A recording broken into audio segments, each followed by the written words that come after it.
ሰላም ቤተሰብ እንዴት ናችሁ? ዛሬ በዚህ ቪዲዮ ይዤላችሁ የመጣሁት ለዩኒቨርሲቲ ኤግዚት ኤግዛም ተፈታኞች ወይም የመውጫ ፈተና ለምትፈተኑ ተማሪዎች እንደ ተፈታኝ ማድረግ ያለባችሁን መጠንቀቅ እና ማወቅ ያለባችሁን ነገር ከዝግጅት እስከ ፈተና ክላስ ድረስ ምን ማድረግ እንዳለባችሁ ጠቅለል አድርጌ ወደ 4 ጭብጥ ጨምቄ ይዤላችሁ መጥቻለሁ።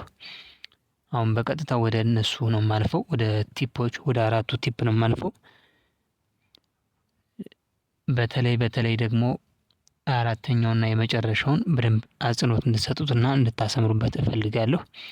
ብዙ ተማሪ ይለፋል፣ ይጥራል፣ ይግራል። ነገር ግን ቴክኒካሊ በመሸወድ ብዙ ፌል ያደርጉ ማውቃቸው ጓደኞች ስላሉኝ እሱ ላይ እንድታሰምሩበት እፈልጋለሁ። የመጨረሻው ላይ አሁን ቀጥታ ወደ አንደኛው ልግባ። እንግዲህ ተፈትኖ እንዳለፈ ሰው እኔ የምመክራችሁ ከፈተና እንግዲህ ከዝግጅቱ ነው እንዳልኳችሁ፣ ከዝግጅቱ ነው የምጀምረው። መጀመሪያ ወደ ጥናት ከመግባታችሁ በፊት የአንዱን ዓመት ፈተና ራፍሊ ብትመለከቱት እመክራለሁ። ይህን ያልኩበት ምክንያት አለኝ። እንግዲህ የአንዱን ዓመት ፈተና ምን ራፍሊ መመልከት ወይም ገረፍ አድርጎ ማየት ጥቅሙ ምን እንደሆነ በዝርዝር እናያለን። ይህን ማድረጋችሁ እንግዲህ ምንድነው የሚጠቅማችሁ? አንደኛ ፈተና ክላስ ወደ ጥናት ከመግባታችሁ በፊት ይህን የአንዱን ዓመት ፈተና ብትሰሩ ፈተና አዘጋጆች ወይም ትምህርት ሚኒስቴርም ቢሆን የሚያዘጋጀው አካል ፎከስ ኤሪያቸው ምኑ ጋር እንደሆን እንድታውቁ ይጠቅማችኋል። ያ ማለት ፎከስ ኤሪያ ማለት ትኩረት ያደረጉበት በእያንዳንዱ ኮርስ የቱ ጋር ላይ ነው ፈተና ብዙ ጊዜ የሚያወጡት።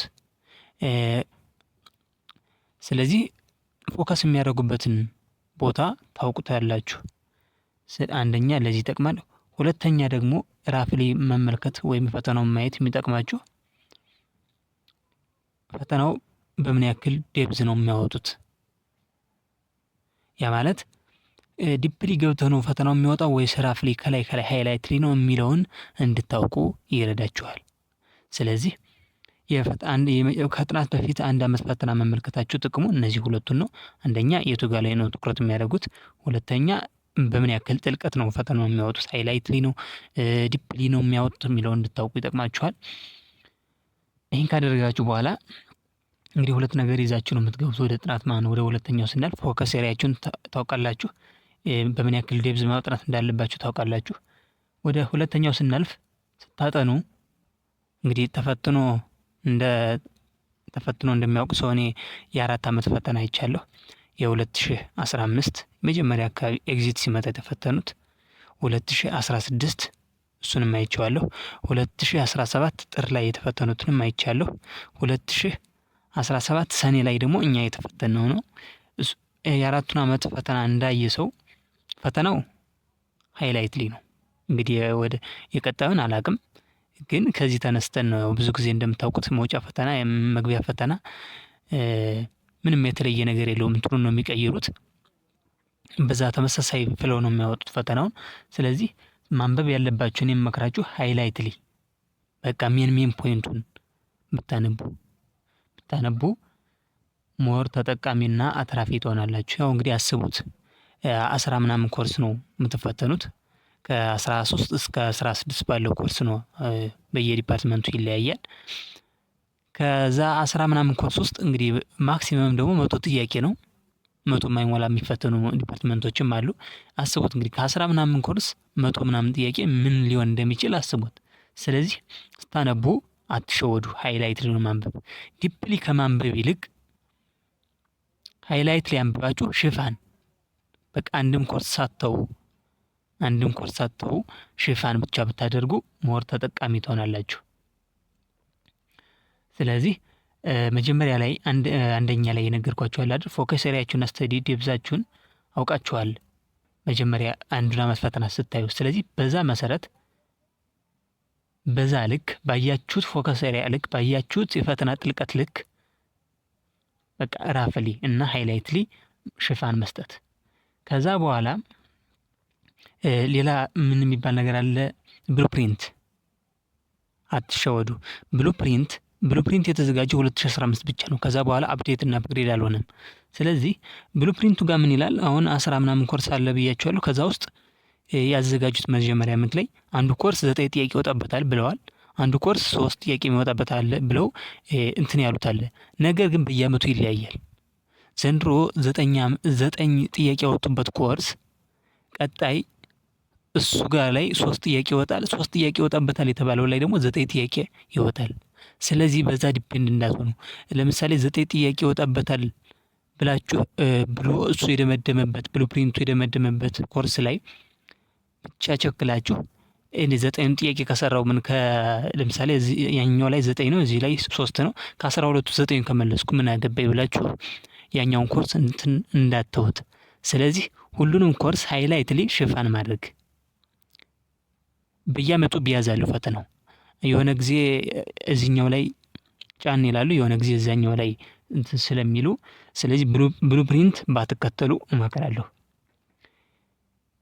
ምናልባት ብሉፕሪንቱ የሚጠቅማችሁ ብሉፕሪንቱ ጋር ምን ኮርሶቹ ማን እንደሆኑ አሉ።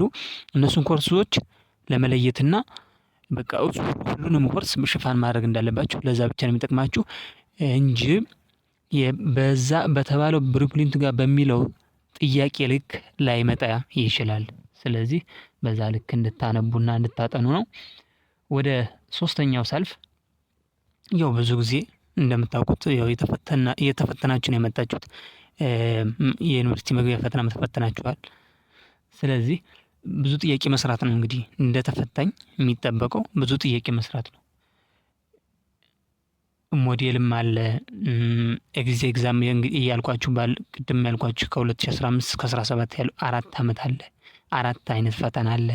እሱም ብትሰሩ እኔ በግሌ ኤግዚቱን ብቻ የተፈተኑትን ኤግዚቱን ብቻ ያ ማለት 2015 ላይ የወጣው ኤግዚት 2016 ላይ የወጣው 2017 ጥር ላይ እና 2017 ሰኔ ላይ የተፈተኑትን ካገኛችሁና በትምህርት ሚኒስቴር አዘጋጅነት የወጣ ደግሞ 2015 ላይ ማለት ነው የወጣ ሞዴል አለ። እሱን ብቻ 5ቱን ከሰራችሁ በቂ ነው ብዬ አስባለሁ። ነገር ግን ጊዜ ከተረፈና እሱ በቂ አይደለም ብላችሁ የምታስብ ከሆነ ሞዴል አለ ነፍ በየዩኒቨርሲቲ የሚወጣ ሞዴል ጥያቄ አለ። እሱ መስራት ይቻላል። ነገር ግን በተለይ እኔ ሞዴል ጥያቄ አልመክርም። ምክንያቱም ጊዜያችሁን ነው